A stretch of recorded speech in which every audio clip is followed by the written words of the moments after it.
Itu cara berpikir. Jadi yang nggak membatalkan wudhu itu yang mahram. Mahram itu siapa? Orang yang haram di nikah. Nah berhubung istri itu boleh dinikah, berarti status fikihnya ajnabiyah, orang lain. Paham ya? Soal oleh dijima itu karena ada akad tadi, akad nikah tadi. Makanya dawuh Kanjeng Nabi fa innakum akhadtumuhunna bi amanatillah wastahlaltum furujahunna bi kalimatillah. Jadi halalnya dijima itu karena akad nikah. Tapi statusnya dia tetap ajnabi ya, orang lain. Buktinya orang lain lagi nak ke mati, idahnya selesai ya oleh rabi meneh. Engkau bojo keduanya mati nah ya rabi meneh. Makanya enggak tahu dia kalau di surga ikut siapa kalau nanti sing jelas gak melok sing neraka gitu. Dan makanya cawe itu ya enak. Misalnya Rabi Ruhil bun neraka, Rabi Mustafa bun neraka, Rabi Ki Fuad terakhir bun swarga ya melok Ki Fuad. Lah apa melok sing mlebu neraka?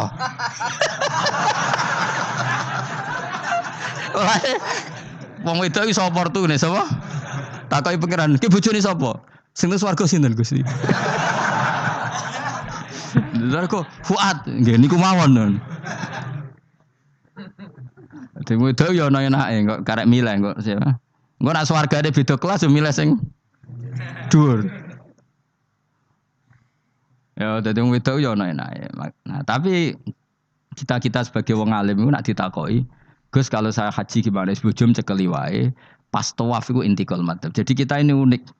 Fatwa intikal madzhab khusus tawaf.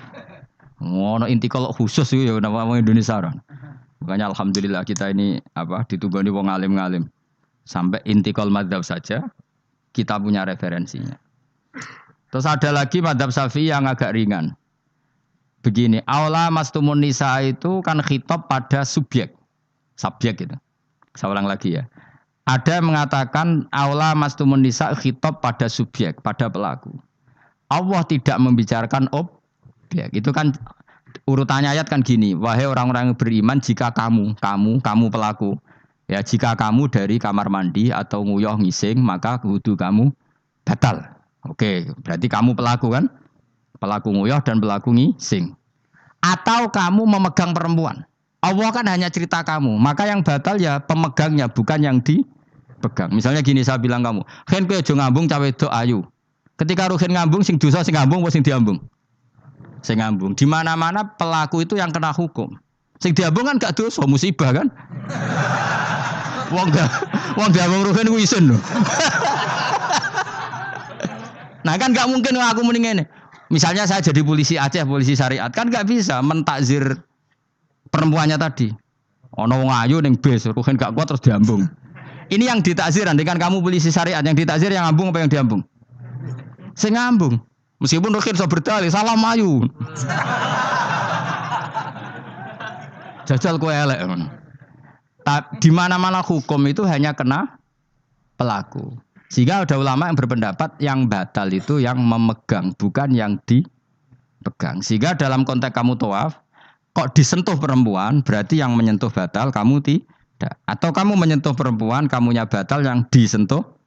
Maka ada ulama mengatakan aula mastumun nisa wa hadzal khitab muwajjahun lil lamis, yang memegang bukan yang dipegang. Karena tren hukum kan pasti yang kena hukum itu yang pelakunya bukan objek. Paham ya? Tapi kita sudah kadung Syafi'i, objeknya dibatalkan, subjeknya dibatalkan. Karena ya pikiran Imam Syafi'i ingin wong ndambung ruhin iku regane jatuh gak? Kira-kira masalah cocok ra cocok tetap jatuh. Artinya objek itu tetap kena efek, apa? Wis cocok ra cocok kan kenapa? Wis ngene misalnya gini. Ruhen wong hipersek, wong wis pokoke hiper. Terus dicekel wong Turki, ayu. Kira-kira dia digrosot ta ora? Senajan objek. Jawab. Lho angen-angen kowe ojo mikir ngono. Misale ya Rohin, Mustafa lah, khusuk lah. Kowe terus digandang wong wedok Turki ayu. Krasa gerjel ta ora? Kayak objek lah. Krasa.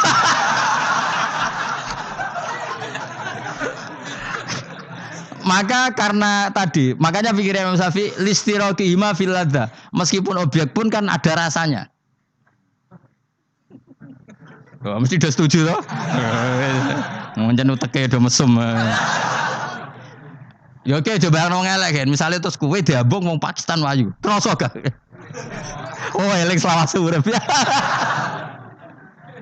Nah, karena objek ini juga merasakan, maka dibatal pisan Mbak Imam. Nah ngono wudumu ya batal pisan. Kira apa? Lah kok ya kroso kira-kira gitu, Pak. Madzhab siapa? Syafi'i. Jadi nah tapi tadi ya saya ulang lagi khusus di tawaf itu rata-rata guru-guru kita. Saya pernah tanya Mbah Mun, pernah guru-guru kita semuanya fatwa khusus bab tawaf karena tidak mungkin terlepas dari bersinggungan sama apa? Perempuan, maka rata-rata disuruh intikal apa? Madzhab. Tapi setelah itu kembali lagi ke madzhab apa? Syafi'i. Jadi itu. Jadi maturnya mbek pangeran Gusti intikal semen. Nah Imam Syafi'i jare be pamit, Mbah sepunten Mbah niki. Darurat sipil ya. Darurat sipil. Ini sementara saya tinggalkan madzhab napa? Jenengan. Karena memang enggak mungkin, enggak tersentuh. Wis sing paling soleh sekalipun. Pemenang sing kiai kaya kula, kadang-kadang wong wedok iku luwih nyaman awor kiai. Lho kula roh kiai tenan. Iku wong lanang wedok mulai setengah baya sing ayu sampai sing perawan sampai sing tuwa iku gandeng kiai. Dadi entuk wong papat sekaligus. Ya apa? Yuji nyali tenan, sing wong ayu setengah baya tak takoki, "Mbak, kok ora ambek bojomu?" Gus kula nek urusan ibadah seneng ambek kiai. Waduh. Wah mate wong tenan. Mane dadi kiai ya abot, Mus. Mulane rasa dadi kiai gedhe. Kuwi ku penggemare kadang wong ayu bareng, repot. Kiai cilik kan penggemare rapati ayu biasa. Cobane gedhe. Tapi nek level ya piye meneh level wayahe. Serepot. Pangeran kersane. Wis ben ngono. Kabeh kersane pangeran. Saya ulang lagi ya. Kena ben dadi wali syarat nyifati Allah sing permanen. Ketika Allah mensifati dirinya al-hadi zat yang memberi petunjuk, maka sifat ini lazimah abadi ila yaumil. Maka apapun rusak dunia iki tetap akan ada orang baik ila yaumil. Bukan karena orang ini hebat, bukan. Wong zaman rusak kok tetap bukan. Karena Allah yang al-hadi. Sing hebat berarti Allah bukan kita. Coba kita hidup di zaman akhir. Wong wedok do katokan cekak. Fitnah kayak apa? Kayak apa fitnah kita di zaman akhir? Perkara apa dadi fitnah? Jagone ra dadi menteri geger. Nak jenenge dunya. Jadi jenenge dunya, tapi tetep do saleh. Wong ibadah tambah akeh kaji lo antri. Padahal kaji 36 juta. Indonesia gua antri-antri puluhan tahun. Saking hobinya ibadah. Orang kembali lho ndak antri. Udah lagi wong udo. Ke Ka'bah lho watu kotak. Antri. Oh, mulane banggalah jadi warga Indonesia. Bali lho wong Bali ora akeh wong udo. Wong ngomoro Bali antri to ora? Ora setiap saat iso ning Bali kowe. Ape ro Ka'bah kotak antri. Berarti antusiasme wong ning Ka'bah ning Bali dhuwur ndi? Dhuwur Ka'bah. Berarti Indonesia antusias ning ibadah mbek wisata dhuwur ndi? Keren kan wong Indonesia. Kowe raine ngene-ngene lah. Yo moro Bali ora antri, gak menarik, cek menarik. Wes ngono ora watu kotak iku paham ra paham yo nangis. Lho aku ketemu awam wong Gunung Kidul budi wae wong desa. Ya wong Gunung Kidul tenan bonjol kula haji. Iku rumangsaku nyeblaki Ka'bah iku wiridan to muni ngene iki, Fat. Ini kisah nyata. Ba Ka'bah mulai cilik aku madhep kuwi lagi ketemu iki. Rumangsaku wiridan. Bah Ka'bah tuh. Mulai cilik aku sholat tuh madhep kowe lagi ketemu iki. Batin ki wiridan opo.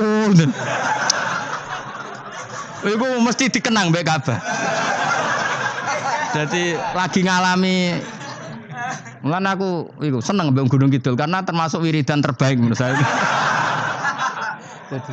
Bah Ka'bah jadi mulai dulu saya sholat tuh menghadap kamu kok baru ketemu ini. Jadi itu kuwabluk. Akhirnya sing bingung sebagai wong alim Ka'bah iku mulatoh bitib Ka'bah iku dikloyoi minyak. Lagi bayar dam ora dul ngene malah. Kowe sing kenaan kangen kene sing kepikiran fikih.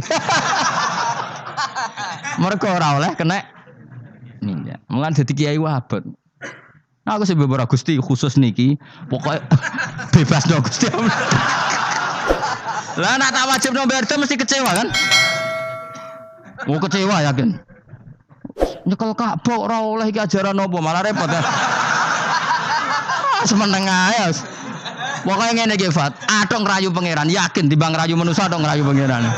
Kula donga ya Allah, maklumi kiai kamu ini, maklumi ulama engkau ini ya Allah untuk tidak fatwa secara jelas.